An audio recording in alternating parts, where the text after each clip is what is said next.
In the U.S., one person was killed and more than 21 were injured in Kansas City, Missouri on Wednesday at a parade for the Super Bowl winning Chiefs. Jeong Eun-joo has the latest. A shooting at the Kansas City Chiefs Super Bowl victory parade on Wednesday left one person dead and at least 21 others injured. According to officials, 3 people have been taken into custody for questioning. Kansas City Police Chief Stacey said authorities are still working to determine the total number of victims.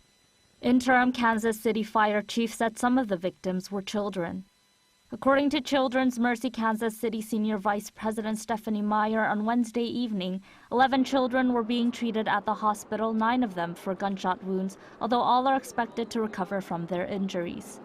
Kansas City Police Chief said officers responded immediately after gunshots were heard. Some 800 law enforcement officers were at the rally and parade that preceded it. The city's fire department was also present to provide medical attention if needed. Because of bad actors, which were very few, this tragedy occurred, even in the presence of uniformed law enforcement officers, who again ran towards them and took them into custody. An estimated 1 million people were in downtown Kansas City celebrating their team's back-to-back Super Bowl championship win when shots were fired west of Union Station, which was where the parade ended at around 2 p.m. local time. Players were still on the stage at the victory rally when the shooting took place.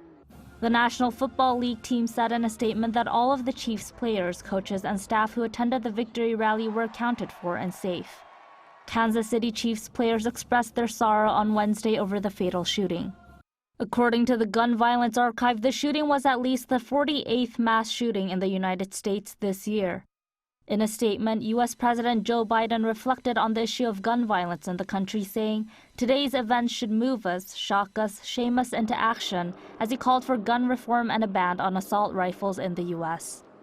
Jeong Eun-joo, Arirang News.